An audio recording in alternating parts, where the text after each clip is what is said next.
Thank you, Ian. Good morning, ladies and gentlemen. It's good afternoon now, near lunchtime. What I want to do in my talk today is give you an overview of the key factors influencing beef eating quality. And I'll do that by giving an introduction to begin with before getting on to some examples of the research we've been carrying out within AFBI.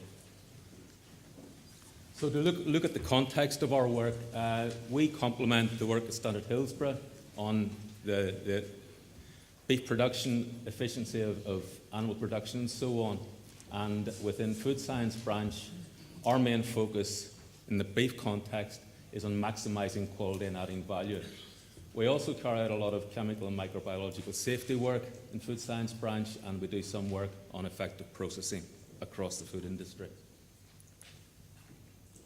So let's have a look at the supply chain. This is very, very important. We heard a lot about this morning. We go from the producer through the haulier to the abattoir and then to the retailer, but finally we end up with the consumer. And there's various aspects within all of these steps in the food chain that have an influence on eating quality. And I want to spend some time considering how we can improve this, and to do that I really want to concentrate on the producer and what happens in the abattoir and the effect on eating quality. So looking at the producer first of all, within Northern Ireland, the cattle types that are sent for slaughter are quite variable, a lot of steers, heifers, cows, young bulls. We look at the conformation of those cattle, quite extensive as well. Ewes, Rs and some of the Os, but look at that big amount of Ps down at the bottom, about 18%. So you've got quite a range of bulky to thin animals going through slaughter. And fat class is not quite as extensive, but you can see that there's still a range there, the majority being 2, 3s and 4s. So how does that affect meat quality? It has an effect. This diversity is basically breed driven with a lot of input coming in on nutrition and husbandry, as we've heard. So if we move on to the abattoir, and that's the area that concerns us most of all in food science branch. Lairage, the importance of lairage is to get it right so that you're avoiding stress. You avoid stress to inhibit depletion of glycogen in the animals, and that will ensure that the meat reaches a low pH, so you have no problems with shelf life or quality. Electrical stimulation can occur in some plants, but there's certainly electrical inputs. This will have an effect on the rate of pH decline, and it can have impacts on what we refer to as shortening, in this case heat shortening. I'll come to that a bit more. We then consider hanging method. This is a very important impact on eating quality. The carcass on the left is traditional Achilles hung. The carcass on the right is the tender stretch method by the H-bone or other techniques. And you tend to find that the carcasses on the right will have more tender meat in the primal cuts, and I'll demonstrate that later. If we look at chilling rate, it's very, very important in the context of pH decline that the rate of chilling marries into that as well. Again, this is to minimize defects that occur in the abattoir and to maximize the quality and minimize variability in eating quality. And of course, aging is very important for the development of tenderness, but also for the development of flavor. So our research has been quite considerable over the recent years in all of these topics. What I want to do before I go into the outcomes of the research is to educate people in here about what meat scientists and processors are very, very well aware of nowadays, and that is one of the key critical control points for minimizing variation in meat quality, and particularly minimizing variation in tenderness. And this is the pH temperature window. And the diagram here illustrates this. If we look at the pH on the left-hand side and muscle temperature on the bottom, what we're aiming for is a gradual decrease in pH with a gradual fall in temperature. If the pH falls very, very quickly while the carcass is hot, so that, say, you follow this line and the carcass loin has a temperature above 35 degrees centigrade while the pH is dropped to 6, that animal's going into rigor and defects will occur within the meat, and I'll demonstrate that in a moment. On the other hand, with lighter carcasses, it's possible that you'll have a quicker rate of pH fall, but if you chill that very, very quickly, you run the danger of this phenomenon known as cold shortening, whereby if the pH stays above 6, and the higher it is above 6, the more the effect occurs, but the temperature drops below 10 degrees centigrade, you interfere with the cell membranes in cattle. That releases a lot of calcium, which induces massive contraction, and that's the worst defect you can get to produce adverse tenderness, regardless of the species of meat you're talking about. So, looking at some of the research we've done in AFBI, let's have a look at electrical stimulation and aging. Here's a diagram with the light blue showing the tenderness of meat by consumer panel after 7 days. The claret shows the situation after 21 days. So here, no stimulation, 30-second stimulation, 60-second stimulation. You think after 7 days there's not much difference. There's certainly no difference between the stimulated carcasses, but the differences show after aging. And we know about Tesco Finest and everything else. 3 weeks aging, 4 weeks aging gives you the best beef. Not if you overdo your electrical inputs and you get into this area of heat shortening, because what it does is minimize the opportunity for the meat to age well. One of the defects associated with that also is you get a big increase in purge or drip loss from the meat. Moving on then to hanging method, just to illustrate the differences that this can make. The light blue represents the Achilles horn carcasses, and you can see there's very, very little differences between the main primals here. Obviously, these differences are detectable. The top side is certainly a very, very poor quality cut of beef from a tenderness perspective. However, when it's hip hung or tender stretched, you can see a slight improvement in the knuckle, big improvement in the rump and the anterior strip loin, and a huge improvement in the top side. So these are simple technical innovations. They've been around for a while, but they do work. What about cooking method, grilling versus roasting? Here we have the same set of muscles. The dark brown lines are the grilled meat, and here you can see that the joint that's most appropriate for grilling, as everybody knows, is the strip loin.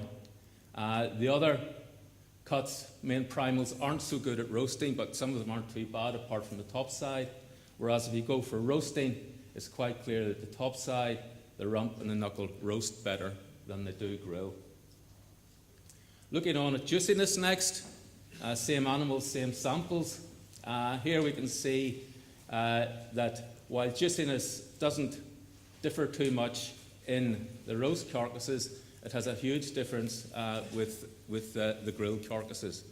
So basically, don't roast strip loin. It's a bad waste of good meat. Moving on then to beef and dairy breeds. The first diagram illustrates some work was done by Francis when he was doing his PhD a few years ago, and he was comparing pure Charolais with pure Holstein steers. And the interesting result out of this was that the tenderness scores by taste panel of the Charolais weren't as good as those of the Holstein. And this was through the normal Achilles hung process of stretching the meat. However, when the cattle or the carcasses are tender stretched, this difference decreases, so it improves the Charolais quite a bit. But both groups of animals, or the joints from those animals, do increase. And that was the Achilles on the left, tender stretched on the right. This led us to put in a bid to look at this further with DARD. It's been sponsored by DARD and LMC. And looking at, again, consumer and other attributes of beef, we looked at groups of animals from Hillsborough and from Gault. The Hillsborough animals were intensively reared. The Gault animals were less intensively reared. So we've got two different husbandry systems in place here. If we look at the breeds at Hillsborough, we have pure Holsteins in yellow, Angus Holstein crosses, and Limousin Holstein crosses.